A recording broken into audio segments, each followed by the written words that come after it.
अब जैसे हम क्या करते हैं, लड़के का विवाह होता है, ओहो छाती फूल जाए पिता की, अब पता नहीं क्यों करूँगा और ये करूँगा और डीजे बजाऊँगा। अपन आत्माओं एक अखबार में चित्र देखा, पहले दिन वो डीजे बजा रहे थे, नाच रहे थे, लड़के का ब्याह था। अगले दिन वो लड़का अपना बारात जा रही थी, जिस कार में वो दूल्हा बैठा था वो किसी टकरा गया एक टैंकर थे, उस कार में 8 आदमी थे, 8 के 8 मर गए। और दूल्हे के साथ में तो खास निजी आदमी बैठा करें, कोई बहनोई या कोई फूफा या मामा, वो सारे मर गए। अगले दिन टक्कर मार रहे थे, बाल पाड़ रहे थे, एक दूसरे के बीतों से टकरा रहे थे। अब बजा ले डीजे, चाट ले सुख ने, तो हमारी आंखें बंद कर दी सज्ञान ने और हम नाच गए। हम समाज को देखकर बकवाद करने लगे। इसे गंदे लोक में एक सांस का भरोसा नहीं, कद बिजली गिर जा और हम कैसे फूले फिर रहे हैं। तो बगैर ज्ञान के बात बिगड़ रही है। अपना ब्याह करो, बच्चों का संयोग तो जोड़ना पड़ेगा, संयोग जोड़ दो, सिंपल वे से जोड़ दो। ये बकवाद गणी करनी। इसी के कारण हमने बेटियों को अपना दुश्मन बना लिया, गर्भ में मारने लग गए, परंपरा गलत बना के। इन परंपराओं को हमने खत्म करना पड़ेगा, हम आगे जब बढ़ेंगे। अब जैसे हम हिंदू धर्म में जन्मे, आप इतिहास पढ़ के सीखो, क्योंकि हमने ना तो अपने सदग्रंथों का ज्ञान, हमने अपने ही अकल से, अपने ही दौड़ तोड़ से परंपरा बना ली। नकली संतों ने अपने ही दिमाग से हमें वो अज्ञान भर दिया, उसको हम ज्ञान मान बैठे। और इन गलत परंपराओं को हम अपना फाइनल मान ले कि ये तो करनी पड़ेंगी। अब जैसे जब ब्रह्मा जी, विष्णु जी, शिव जी का ब्याह कराया, विवाह किया, उस समय ना तो कोई डीजे बजानिया था, ना कोई बाती था, ना बराती था, ना कोई जलेबी तारनिया था। दुर्गा ने 3 लड़कियां उत्पन्न की, समुद्र में डाल दी। वहाँ से जब वो सागर मंथन हुआ, वहाँ से निकल आई। जो पहले निकली थी बड़ा ब्रह्मा जी था, ब्रह्मा जी से कह दिया बेटा इसका नाम सावित्री है और तेरे इसका विवाह कर दिया, जा बेटा अपना घर बसाओ। दूसरे नंबर की लक्ष्मी जी थी, लक्ष्मी का विष्णु से विवाह कर दिया कि जा बेटा ये तेरी पत्नी, तू इसका पति घर बसाओ। तीसरे का विवाह कर दिया पार्वती से, शंकर जी का, अब जाओ बेटा या तेरी पत्नी, तू इसका पति हो गया ब्याह। तो हम गीत तक गाते हैं उन भगवानों के और सांग जोड़ते अपना न्यारा। तो इस प्रकार वो भी तो ब्याह हुए थे जिसे सारा संसार बन गया।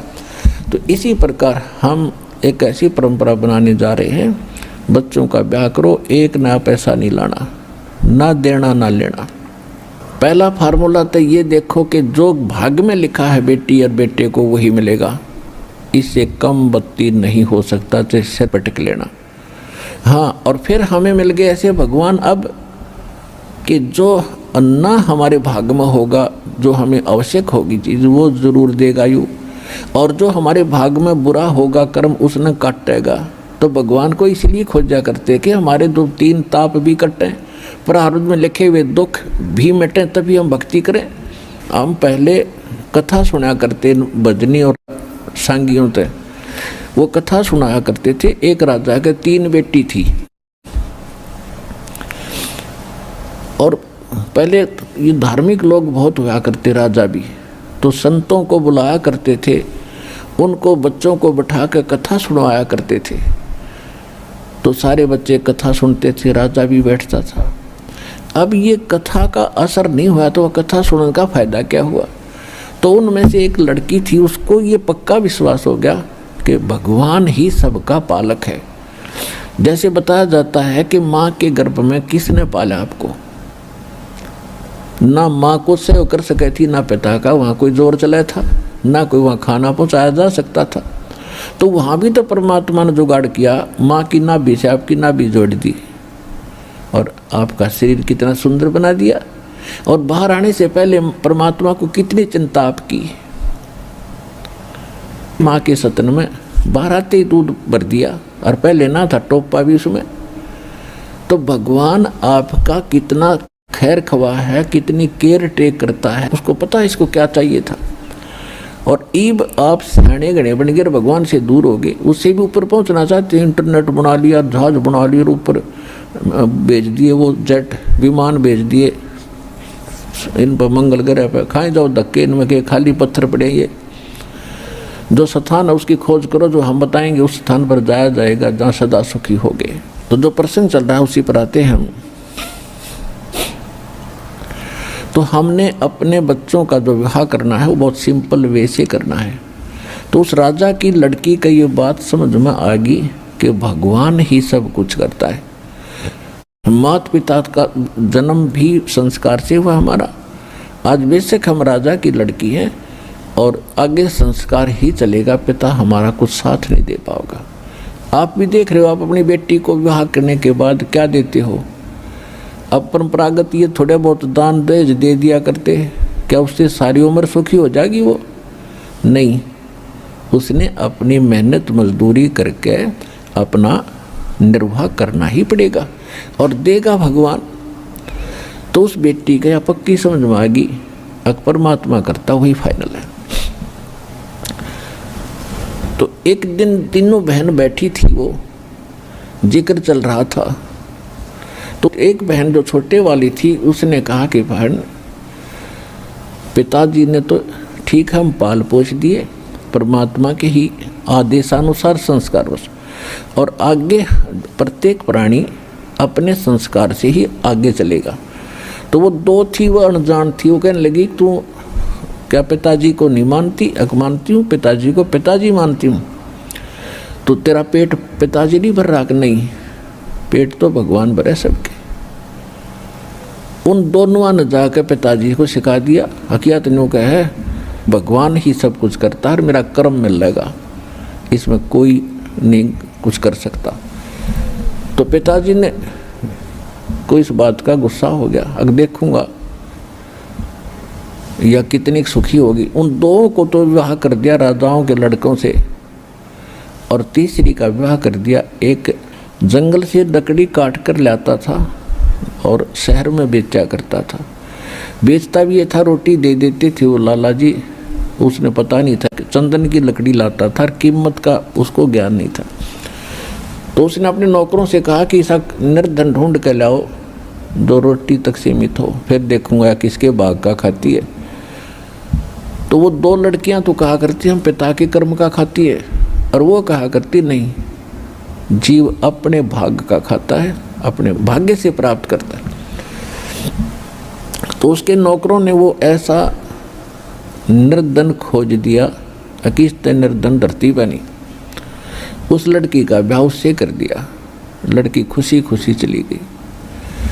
अब फिर उसके साथ वो राजा की लड़की थी, उसने चंदन की लकड़ियों का ज्ञान था, वो लकड़ी काट कर लाता था और वो पूछा करती थी कितनी कीमत की देकर आते हो आप?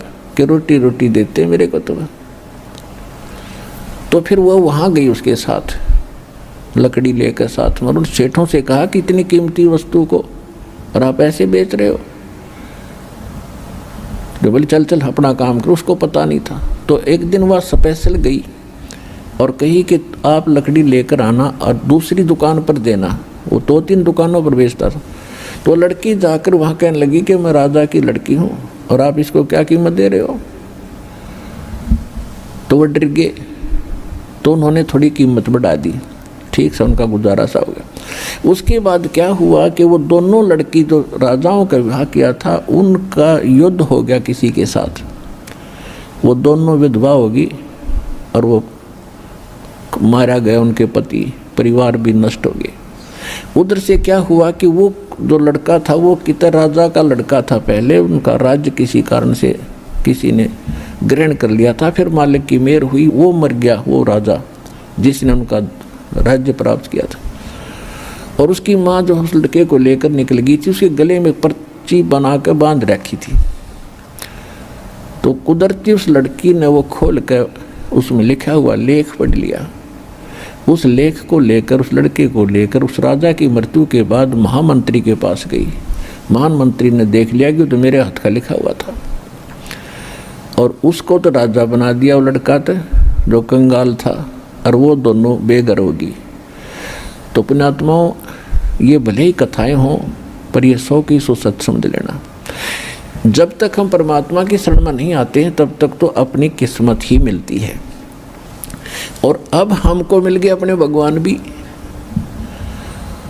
मासा घटे न तिल बधे, विद ना लिखे जो लेख, और साचा सतगुरु मेट कर ऊपर मार दे मेघ। जब तक हम परमात्मा की शरण में नहीं आते तब तक तो अपना कर्म भोग रहे होते हैं।